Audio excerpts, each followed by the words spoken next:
Digital payments ఏవైతే ఉన్నాయో PhonePe, GPay and భీమ్ యాప్ నుండి ప్రెజెంట్ మనం అమౌంట్ ఈజీగా ట్రాన్స్‌ఫర్ చేసుకుంటున్నాం.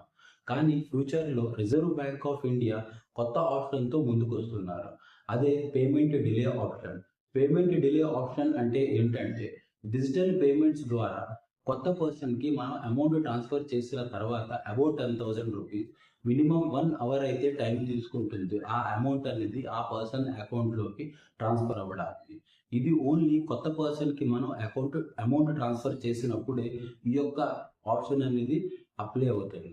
ఎప్పుడైతే మనం షాపింగ్ మాల్స్‌కి అబౌట్ రూ. 10,000 అండ్ ఆటో పే ద్వారా అబౌట్ రూ. 10,000 మనం ఈజీగా ట్రాన్స్‌ఫర్ చేసుకోవచ్చు. ఇది ఓన్లీ కొత్త పర్సన్‌కి అబోవ్ రూ. 10,000 పే చేసినప్పుడే ఈ పేమెంట్ డిలే ఆప్షన్ అనేది వర్తిస్తుంది. ఎందుకంటే రిజర్వ్ బ్యాంక్ ఆఫ్ ఇండియా తీసుకొని వచ్చారు.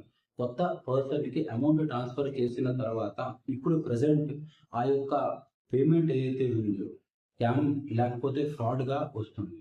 కాబట్టి ఇవన్నీ కూడా మినిమైజ్ చేయడానికి రిజర్వ్ బ్యాంక్ ఆఫ్ ఇండియా ఈ యొక్క పేమెంట్ డిలే ఆప్షన్ అనేది తీసుకొని వస్తున్నారు.